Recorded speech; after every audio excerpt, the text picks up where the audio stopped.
Hey, everybody. It is Chris Castro. I am the community manager for Follower of One. And we've got a special guest today, Mr. Robert Hunt.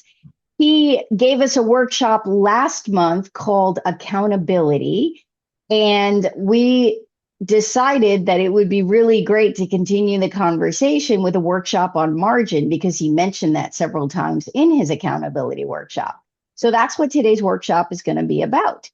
And Robert has been part of our community for, I think, about a year or so. He's hosted some private mission trips for his groups, and it's been super fun to work with Robert. And we love having him as a member. And this is just one of the ways that he's being generous and giving back to us, and we really appreciate him. And so, Robert, I'm going to leave this in your capable hands and tell us a little bit about margin. All right, no pressure there. If I have capable hands to make this work, let's start by seeing, is my screen the way it should look? No, you do not have your screen shared yet. So we're already in capable hands. That's phenomenal. Let's try this one here, and let's try that. How does that push play? There we go. Perfect. We are good to go. Well, thanks for having me back. I guess I didn't do too bad the first time you let me come back and try again. When I was here last time, I got a chance to talk about accountability, and so I want to follow up with that because in order to be able to live the life you really want, which is why we talked about accountability, you have to create a world where there's room to do the things you really want. The book I shared with you last time we were together was Nobody Cares Until You Do. It's a book about accountability. It says, if you want to live the life you really want to live, you have to own it. Owning it is what accountability is. It means you own it. And when you own it, the cool part is you can do something about it. Too often we say, well, I can't do something about it, or we blame something, or we make excuses for why we're not doing something, or we just wait and hope that maybe it'll get better, and it usually gets worse. And so, with the mindset that in order for us to live the life we really want, we have to own it. We need accountability. We teed that thought up last time we were together. If you weren't on that presentation, go back and look up the one about accountability. Nobody cares. But today, in order for us to continue that quest towards living the life we really want, we need room in our lives. Because I found that most people are living a life of overload. They don't recognize that they're living a life of overload anymore because they've done it for so long, it becomes normal. But nobody would look at this table and go, well, that makes sense. But we live our lives propped up with too heavy of a load, hoping that it doesn't break. But I feel confident in saying that most people live a life of overload. And overload affects our personal and our professional lives. And it manifests itself in our inability to focus. It builds anxiety and stress. It leads to a loss of sleep. And if it's not addressed, it can lead to panic attacks and depression. It's very serious.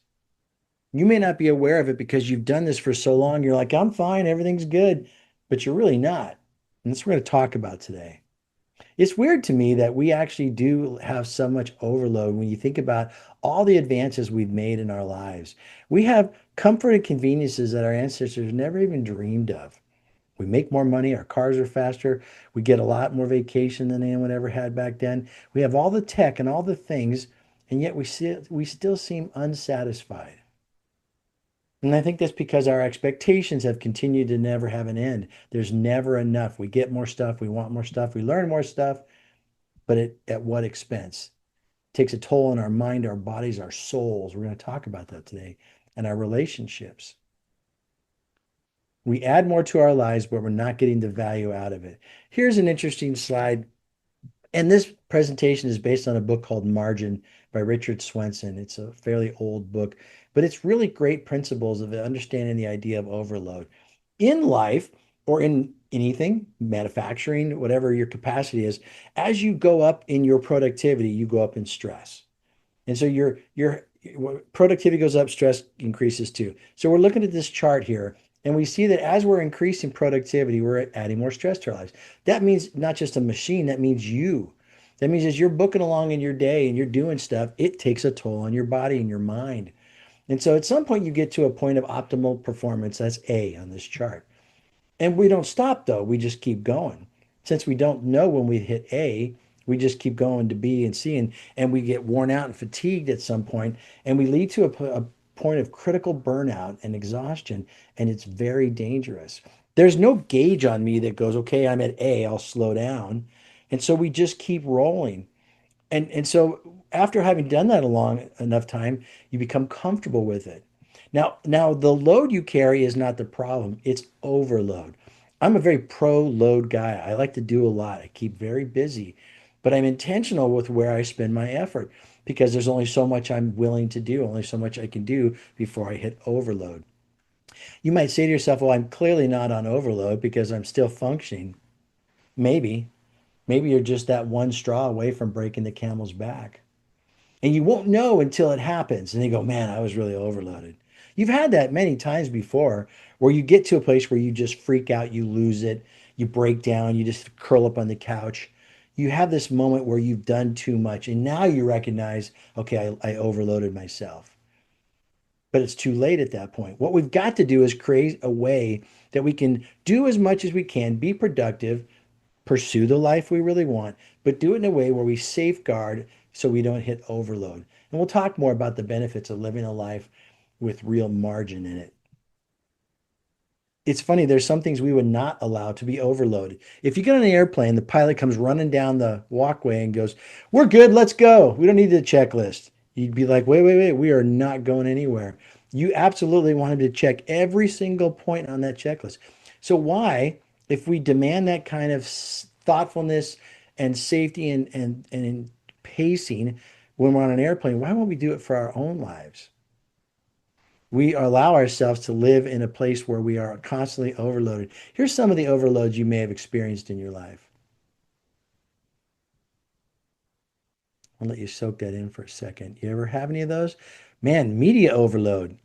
My phone is blowing up all day long with all kinds of stuff. I sat down to watch a football game the other night. There were 800 choices just to get to the one thing I wanted. Go to the Cheesecake Factory. It takes you 20 minutes to figure out what's on the menu. We are creating a world of constant overload. But I like what a very wise man once said. So, what do people get for this life for all their hard work and anxiety? Their days of labor are filled with pain and grief. And even at night, their minds cannot rest. It's all meaningless. So, I decided there's nothing better than to enjoy food and drink and find satisfaction in work. Then I realized that these pleasures are from the hand of God. I think that we need to acknowledge that God put us here to accomplish his purposes. And we get so wrapped up in our own stuff that we are forgetting that God loves us enough that he wants us to slow down. He wants us to enjoy life. He wants us to be available for his purposes, but you have no margin and therefore there's no room for him. So margin's a solution to overload. Overload's not productive, it's not fun, you're not creative. I have found great creativity in the moments when I'm not on overload. Great example is when you take a shower, you have crystal clarity. You think of, oh, I should call Aunt Joe. I haven't talked to her for the longest time. Oh, I forgot to buy some more ice at the store. Your mind is clear because you're not distracted by anything other than take a shower. But the moment you get out and get dressed, you're driving down the road, you got the radio going, your phone's sending you messages, you're remembering all these things. All this is just starting to overload your senses, and you're getting to a place where you can't think of anything. And so I have been practicing margin in my life since 2020. I've taught it to my clients, they're business owners here in DFW, and they've been applying it to their lives. Every time we get together, we mark down our margin and we talk about it as a group. Every morning when I wake up, I score my margin because I want to be thinking about where am I feeling overloaded or getting towards overload so I can do something about it. In the book Margin, he talks about four areas, and we're going to focus on those four today: time, finances, health, and emotions. If you can create margin in those four areas, you're going to have a better life. You're going to get more done. You're going to be more productive. You're going to enjoy life more, and you're going to have more peace. And you're going to make room for God to come in and be a part of what you're doing and use you for his purposes, which is what it's all about. So one of the realities of this situation is that when we allow any of these categories to be overload, it affects our emotion.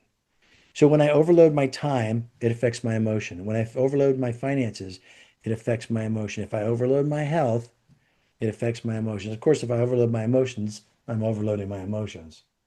So they have a relationship to each other. And since I have a harder time measuring emotions, and we'll talk about that later, I have to really guard the first three, which I have a better chance at measuring and protecting, engaging, so I can avoid the emotional overload later on. I've had times where I am super rude to my wife. And I'm like, where's this coming from?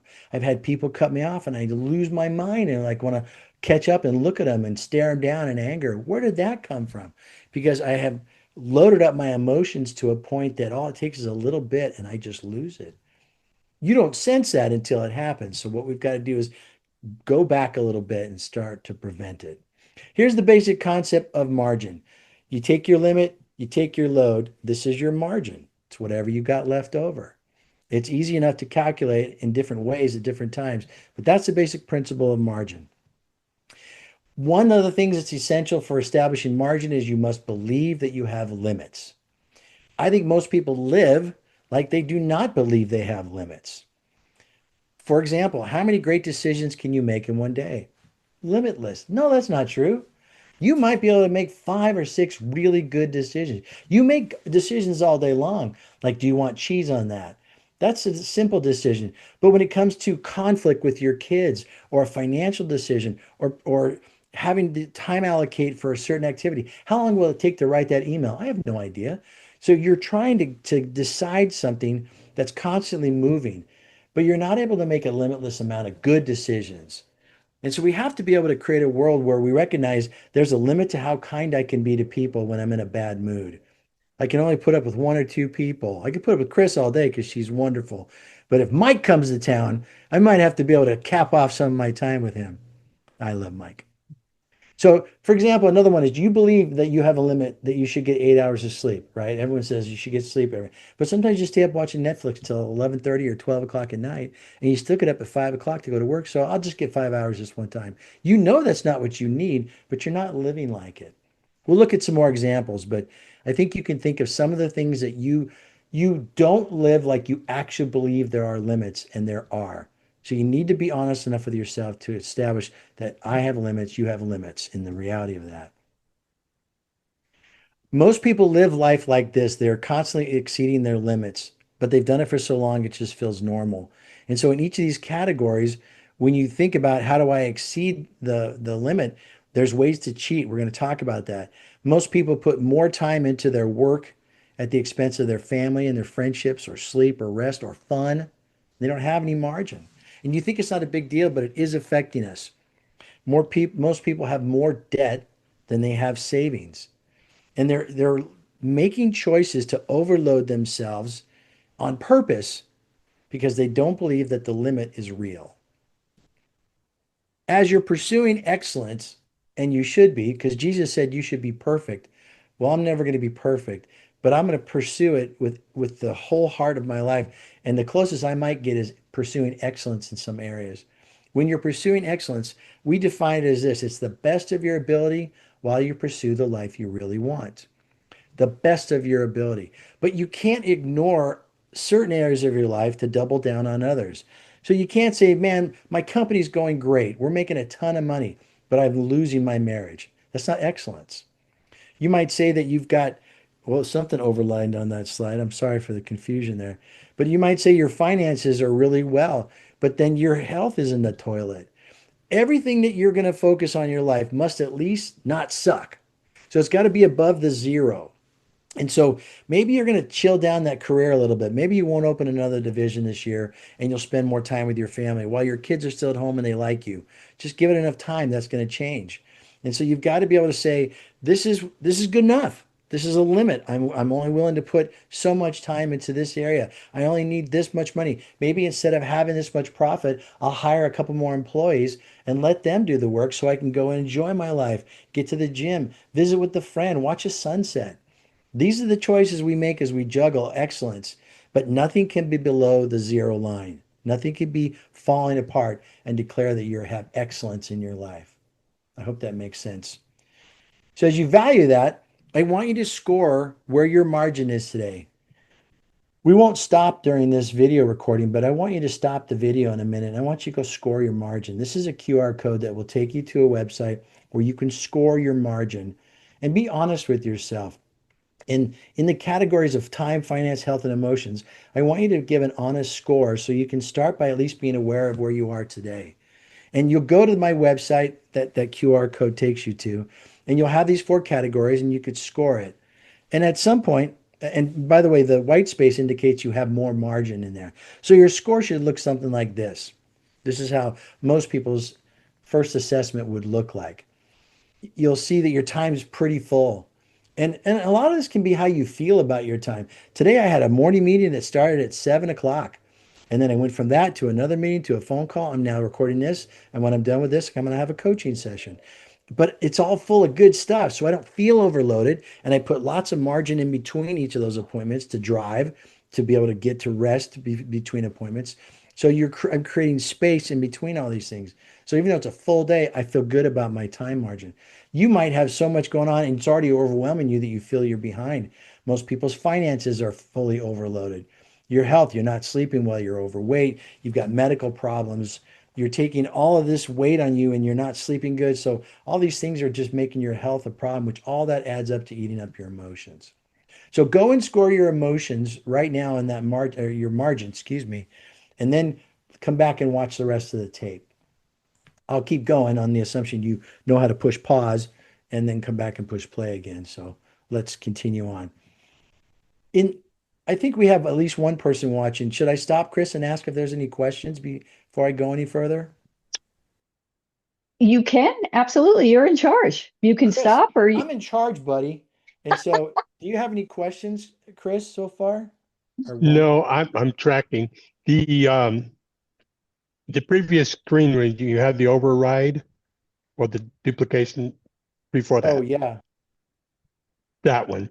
That speaks volumes. Um, and it's just something that I think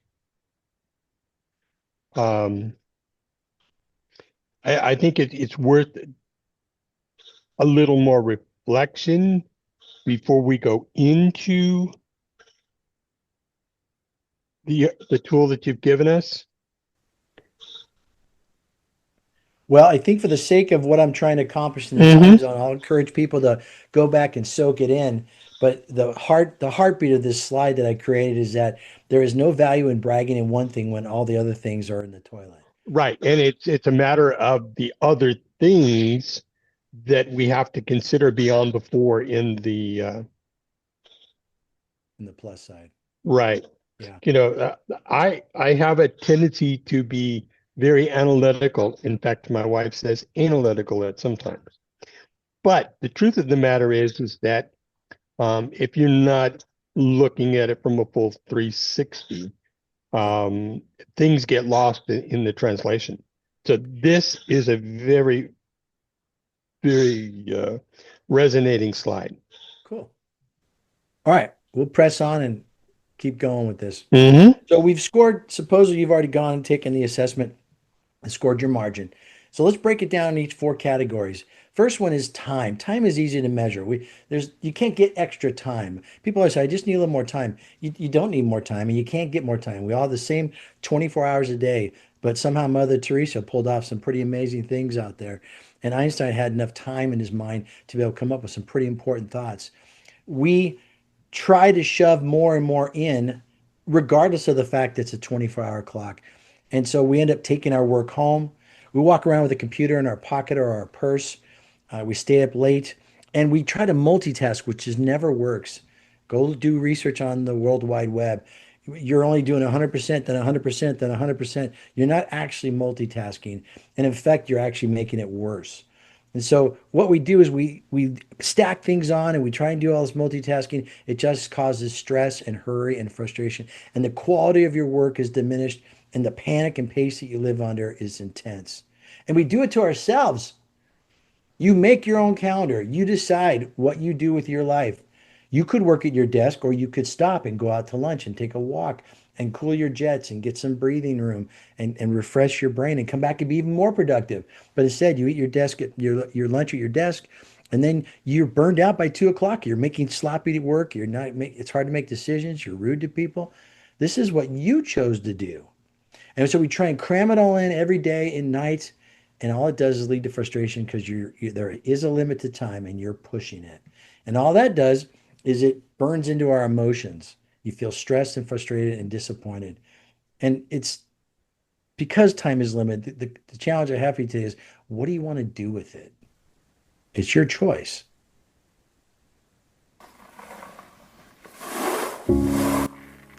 These are roughly 28,835 jelly beans. I counted out 500 of them and used those to weigh the rest. In this pile, there's one jelly bean for each day that the average American will live. You might have more beans in your life, or maybe less, but on average, this is the time we have.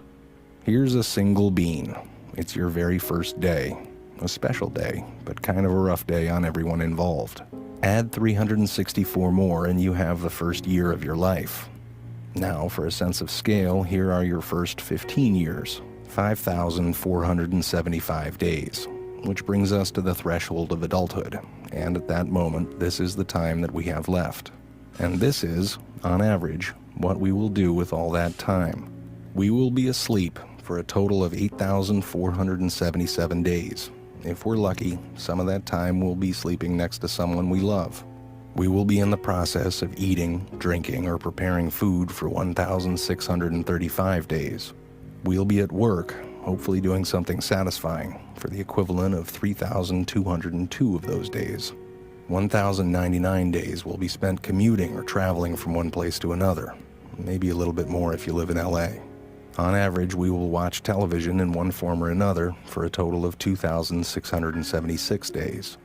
Household activities, like chores and tending to our pets and shopping, will take another 1,576 days. And we will care for the needs and well-being of others, our friends and family, for 564 days.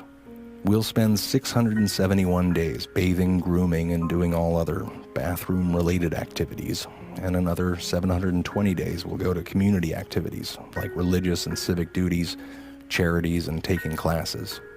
After we remove all those beans, this is what remains. This is the time that we have left. Time for laughing, swimming, making art, going on hikes, text messages, reading, checking Facebook, playing softball, maybe even teaching yourself how to play the guitar. So what are you going to do with this time? How much of it do you think you've already used up? If you only had half of it, what would you do differently? What about half of that? How much time have you already spent worrying instead of doing something that you love? What if you just had one more day? What are you going to do today? I love that video. It really makes me think about, what am I going to do with the days that God has given me? How will I spend them? Dare I say, enjoy them? Doesn't what God want us to enjoy our lives? He said, I came that you would have a rich and satisfying life. And if you're not, that's on you. He didn't say you won't have troubles and you won't have problems, you won't have sorrow and hurts. He said specifically you will. But he still said a rich and satisfying life. How can I be on this earth with all the brokenness and sin and hurt and sadness and have a rich and satisfying life? Because I know who I work for. I know whose kingdom I'm working on building. Not mine, but his. And having that perspective allows us to have a rich and satisfying life despite the challenges that come our way. You don't need more time. You need to be more intentional about how you use it. Margin is the way you do that. So in his book, he lists a lot of ideas, and there's a lot more. But I just throw these out to give you something to think about. You can figure out things. Learn to say no. I was talking to Chris before we started. I say no to things so I can be able to have the life I want to have at the pace I want to have with margin and enjoy myself. And I will get everything done I need to get done. I always do. But I say no to a lot of stuff. I turn off the TV. I took some apps off my phone that were time suckers. I don't have the social media apps that burn up the hours of my day. And I don't invite inputs that I then have to respond to. I don't check my email constantly. I don't let it ding and drag me away from what I'm doing. Learn to be patient, be available for people. You can find more time in your life as you do that. So you can soak these in a little bit. I'll move on to the next slide. Unless anybody has a question about one of these, Chris, I see you're up. There is a question in the chat. Chris wants to know if the message of margins is in the book you mentioned. The message of margins? Chris, do you want to expand on that? Sure. We're talking about the margin of time currently. Is that included in the book that was mentioned last time? Yeah, all four of these categories come from the book. I've Okay, actually added a fifth one we'll talk about at the end, but in his book, he talks about these four categories. good. Okay, Thank you. you bet. Let's keep going. Margin finances. Now, there is a limit to how much money you're going to have at any time, usually. Um, and the way we cheat margin and finances is we get debt. Because if you make $100,000, but you spend $110,000, you're going to owe money. And so we can, unlike time, we can cheat money. And most Americans do. It's ridiculous how much debt we are acquiring. Even for those of us who say we follow Jesus, to live in debt is to put God on the shelf and to cut out his ability to rule over our lives because we have to live for the debt we've taken on. And all this stress over money affects our emotions. It's really important that you understand that what you choose to do with your money or not do affects your emotions. And we've got stupid debt right now, and everyone's okay with it. You could argue a house is probably not a bad sort of debt. Okay. What kind of house? A $300,000 house or a $1.2 million house is required? Can I be happy in this little home that my beautiful wife, Kathy, and I rent? Or do I need my own house like I used to have years ago to have a movie theater upstairs? When I get into bed at night, at the end of the night with that beautiful woman in my arms, my house is the exact same size. It's the size of that bed. And whether I live in a mansion or a small house, that's my world at that moment. So you make choices as to how you spend your money. What I find is fascinating, and this comes back to our book on accountability. The government says, the IRS says that over 60% of Americans will need someone else to help them when they get past the age of earning money to survive until they die. 60%. It's like 66%. You have like 50 years to plan for your retirement. And then 60% of us are going to need someone else to cover us. Sadly, we count on the government. I don't think that's a great choice. But if you don't have family to bail you out and take care of you, you're going to be a world of hurt, and you've had 50 years to plan for it. Something's wrong with that. So, another aspect of keeping margin in our life is to allow God to use the money he's let us use. He only requires us, he only asks of us to give him 10% back in a tithe. We get to play with the other 90%, but he still wants us to be accountable for that.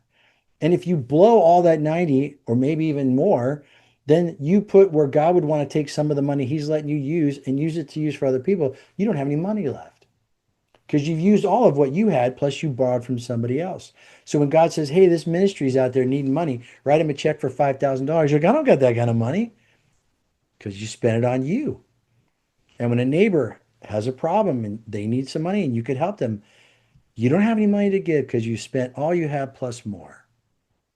If we're going to create room in our lives for God to interrupt us, we've got to have margin in our finances. Here's a great way to create margin in your finances. Own your money, have a budget, think about it, be responsible for it, learn to be content with what you have, cut back on your spending. These are common sense things. These are not hard. Most people I know do not have a written budget. And if they have it, they don't follow it. That's just being irresponsible. So if you want to create margin in your life, start by having a written budget, reduce your spending. And if you can't make more, which it's always harder to make more, spend less. That is easy to do. And if you really struggle with that, invite someone into your journey to help you make better decisions as you attack that. Let's press on. Margin with your health. Okay, this one is a little harder to measure, but our physical energy comes from our health, and we need all the energy we can have. But depending on what I weigh, how many hours of sleep I get, what I put into my body, am I smoking, am I drinking, am I eating horrible food, am I eating all fast food that's clogging up my arteries? These are, what you're eating. It's not like you don't know. So you're aware of it. So if you want more margin in your health, Don't eat fast food. No offense. I mean, Chick-fil-A is God's food. I get that, but let's realize that we need to look at the way we treat our bodies. If you don't get a good night's sleep, that's on you. And the kinds of things that we're doing to beat ourselves down, we can measure the effects of it by higher blood pressure, by health issues, and a lot of stuff that people die from, like cardiac arrest, totally preventable. And we don't do anything about it because we're not controlling the life we're living. So if you want good margin in your health, there's simple things to do. You could certainly eat better, get some sleep, take a walk. One of the best things I think you can do in creating good margin in your health is to observe the Sabbath. We don't rest well. We're not good at resting. God demands us to keep the Sabbath, and we blow it off like Sunday's just another day to do the stuff I didn't get done on Saturday. And so it's really important that you're having a Sabbath. Here's a great statistic: 95% of the people look forward to the weekend, and 52% of them report they're exhausted by Monday. That's just messed up. We got the weekend to rest. We should rest. It's intentional. God expects us to do that because when we do that, we're creating room for other things in our lives and to be resilient and ready to face the next day. The last one is emotions. Emotions is really hard to measure. I say you can't really measure it at all. Um, I shared earlier in the video that if I'm just driving down the road and someone cuts me off, I might lose it and go get angry at someone. I have the ability to lose my cool easily. And so I've had to do things to create margin in my life. Part of it's how I view myself and not being so arrogant about me being so great that how dare someone cut me off? I cut people off all the time. What are you talking about? You can do things to change your emotions by the way you view the world, by surrendering your life to Christ and living a life where God rules over your life and the Spirit of God is directing what you do every day. Your emotions are better. And if you continue to do all these things with your time and your money and your health that are beating up your emotions, God's not going to fix all that for you. God's going to let you live out the choices you make. But if you're intentional to guard your time, you're intentional to guard your money, you're intentional to protect your health, then your emotions have a better chance at being with room for the crazy things that come your way. And they come your way all the time. Some of the things you can do to improve your marginal for your emotions. Here's some things. Create boundaries. There's just some people in your life that are bad and you shouldn't hang out with them. That's okay. You can still love them from a distance. Serve others. It's humbling. It helps you realize that you've got so much. Here's one that says, get a pet. I think getting rid of a pet can give you a lot of margin. Those things are expensive. They eat up your money. Gotta take them out for walks. Come on. Anyway, whatever it is you have the chance to do, even simple things like rest. Sunday afternoons, as we're having our Sabbath on Sunday, man, napping, reading books, going to meals with friends, enjoying church together, not being in a hurry because we got to get home to do something else. It's just beautiful. But that's your choice of what you do. And all of this, in my opinion, is driven by the desire to make margin in your life for God. I think we live marginless lives. There's no room for God to interrupt. Margin is to allow you to be ready for something you didn't plan for. You make margin your time. So when one of your employees comes in and says, I'm quitting, then you can stop and go, oh my gosh, what am I going to do? Or if your car breaks down, you don't freak out and panic because your margin in your finances is so tight. Or if you twist your ankle and you've got a problem, but you're already overweight, it's hard to recover. All the things you do to be proactive, to be able to live where you have room for the unexpected, that includes room for God. God deserves to have room in your life. He redeemed you for a purpose. Those of us who are part of the follower of one idea is that we want to be able to live out what we believe, but you have no room to do that. You book your calendar so full. If someone who you work with needs something, you will never know because you're head down trying to knock it all out so fast. You have no idea what's going on around you because you've booked up your time so intense you can't be aware. Some of the lessons we do when we go on the mission trip is to make time for people and ask questions and listen to them. You don't have room for that. I remember one of my jobs, I was trying to turn around a company and no one seemed to take it seriously. And so I took the chair out of my office. So when you came to me, you had to stand because I didn't want you in my office. I'm like, I'm the first guy here and I'm the last guy to leave. And you're going to come in here and ask me about the Cowboy game? Don't come in my office. That was wrong. I admit that was wrong. That was a time in my life where I was so overwhelmed and panicked that I was trying to survive. I made that the way I lived. Don't be like that. Don't be that guy. Same with your finances. When God brings a need, and we have neighbors who are hurting, or family members, or just some random ministry out there that needs some dough. How many of us are giving money faithfully to Follower of One? This is a great ministry. We should be sending them money every month. He's out doing all this stuff for us and for the world. They need money to run the ministry. If you don't have any money because you wasted it all and you're in debt and you can't give to a ministry, you've robbed God of using his money that he gave you to serve and bless Follower of One so more people's lives can be changed. I don't have to stand before God and explain that one. Same with your health, same with your emotions. The last one I've added into this category recently, it's not in the book, but we're working to integrate it into our business, is the idea of faith. Now, not all my clients share my faith in Jesus Christ. I'm okay with that. I hope someday they will. That's up to God. But I want to model the hope that I have in hopes that when he calls them, they go, oh, yeah, that's Robert's God. Faith is part of what gives you margin. You need room in your faith so that you can be ready for the challenges. Jesus said you're going to have problems in this life. We're warned in the New Testament there's going to be attacks of the enemy. You know, take heart and consider it all joy. When you encounter various trials, you're going to have trials.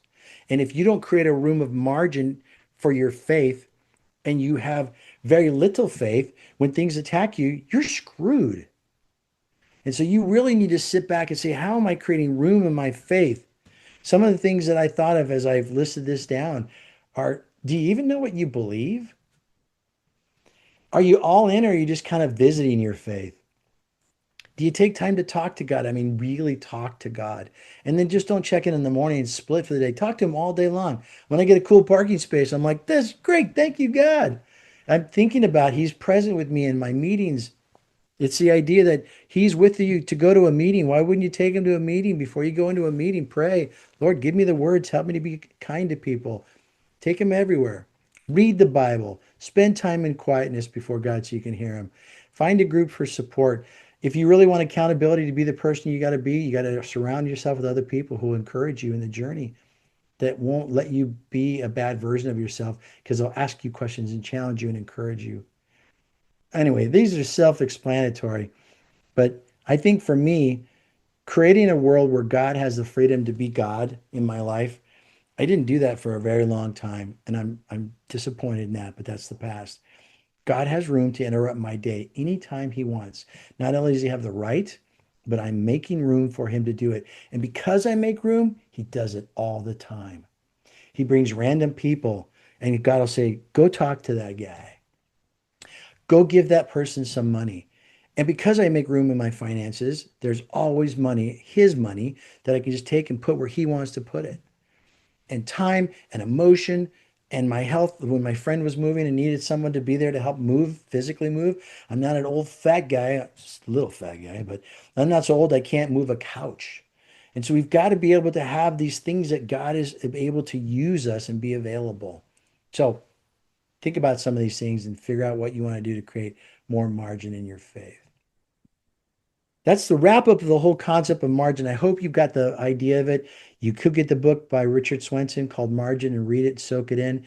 I've got other videos, margindfw.com, where I explain some more. I'm happy to come and share this with your church or with your business and help people understand what it looks like to create a world where people are more productive because they've not lived on overload. And for those of us who are Christ followers, God is going to hold us accountable for the life we live. And if we didn't have room for him to be a part of it, we're going to own that at some point. So own it now and let him be the Lord of your life. Let him rule over your time, your health, your money, and your emotions and your faith. And then you won't have to worry about when you meet him someday. And your life will be full and you'll have joy and peace. All these things are promised by God when we surrender to him and listen to him and walk with him. It's guaranteed, but you got to do your part. So if you're ready for a change, mostly because what you're doing isn't working, give this a try. Try it for a couple weeks. put margin into your day, look at your money differently, look at your health differently. I guarantee it'll make a change for you. That is my presentation. Oh, thank you, Robert. Chris, if you don't have any questions about his slides, I'll have him stop sharing his screen.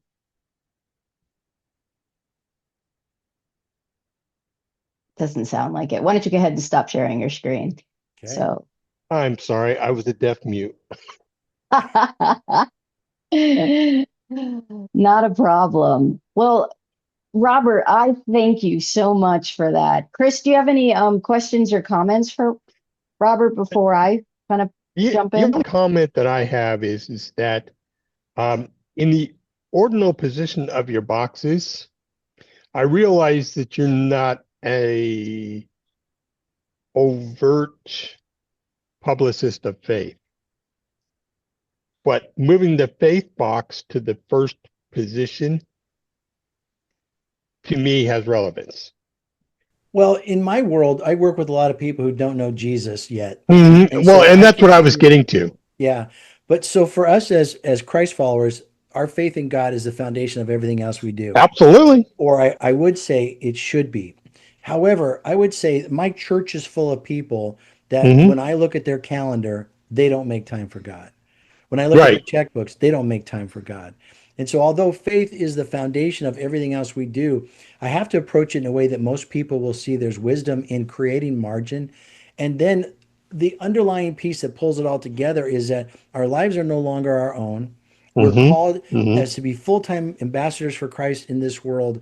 And so because of all that, all this makes even more sense. But I have enough people in my world that if I start with faith, I'm going to lose them, and I want them to embrace the idea of margin. And then, whether you believe in my faith or not, let's say you're a Muslim, be an awesome Muslim, rock Sure. it, be Sure. the Sure. best Muslim out there, because I feel like most people really aren't into their faith; they just say they are. And Yep. so, I think if we get to a place where we can just have agreement that there should be a certain life, God will do the part God's going to do. Yeah. I'll share an interesting bit of background with me. I have been in IT management services for over 45 years. And most of the time has been as a contract resource. So every opportunity, I'm constantly selling myself and so on and so forth. So I had quite the resume and list of thou shalt, thou shalt nots. I did, I don't, and that kind of stuff. After my last contract, which was ended in 23, I came to the hard realization that, listen, Chris is not his resume. Chris is a child of God. That's what's important. Yeah. And when you talk about creating margins, people live to please others instead of pleasing God. Mm. And that creates for the conflict of codependency. There's any number of manifestations that come out of that. But until you realize who you are and take grasp of that in these areas that we talked about earlier, it's hard to think about margins, right? So the preamble to all of this is know you and know you well to be able to find those places to be able to create the margins. I think people deny that there's any margin issues. I think they are so used to living on overload, they don't see it. So I think the if we can start the easiest one, which is the one we can measure and track the best, Mm-hmm. which is time. Mm-hmm. When I get my clients to first acknowledge that I already feel overloaded because I overbooked my calendar, it doesn't make sense. You're not even listening to the phone call. You're in your car driving through traffic and you're on a Zoom call with your team. You're not listening and you're not making good decisions. So if I can get them to embrace time as the first margin, then we can certainly all then look at finance with that principle. And then Yep. it's easier to Yep. embrace the finance, it's easier to embrace the health. And then they reluctantly embrace the emotional side because we all think we're more resilient than we really are. I just recently started adding faith into it because I couldn't measure it. I'm like, how am I going to Right. know it? When I sit down in the morning and go, well, how do I feel my faith is today? Well, I feel distant. You know how you feel? You feel distant from God Absolutely. sometimes. Well, what is it? Absolutely. Because, I've got an unconfessed sin, or I was rude to Kathy last night and I didn't end it well, or, Yeah. today I'm full of anxiety. I'm letting that rule over my heart. Instead of taking it to God and saying, take this away, I'm holding on to it. I can figure it out. I can do something about it before I get off the couch and Sure. start my day. I Well, think to that's, me, faith is the, how do I want to say this? Faith is part of the controlling factor in your emotions as well. So when you talk about creating margin using emotions and looking at emotions, faith is a strong corollary it to being is. able to find those areas of margin. Yep. And we And mentioned that as one of the bullet items for you to be able to improve your emotions was hmm faith. But I felt like that wasn't enough. And so actually this next week will be our first group meeting with our CEOs where we roll out the faith column. So it'll be interesting to see how it Oh, goes. good, good, I good, have a good. suggested addition to your slide on meaningful risk. I mean, a slide on faith. I think if you add meaningful risks as a bullet point, that could be a factor of Meaningful whatever risk. Yep. meaningful risks, because that's faith when you're willing to take meaningful risks. Mm, interesting. Okay. Yeah, I would agree with you on that, Chris. Um, it's a game of balance. And if we don't have meaningful risk, it's hard to quantify that balance. Well, keeping margin in mind, I have a 2 o'clock coaching call with a client, so I have 11 minutes. So I'll wrap up my time with you guys. This has been fun. Thank you for letting me come back on this podcast or this recording. Yeah, thank you so much. And we appreciate you. I'll put all the things he mentioned in the show notes. And I would encourage everybody who's watching to make sure and take the QR code and use it and go take the test so you can at least have a starting point for how to improve what's going on in your life to have more margin for God. So thank you again, Robert. I appreciate you. You're welcome. Thank you. You got it. Have a good one.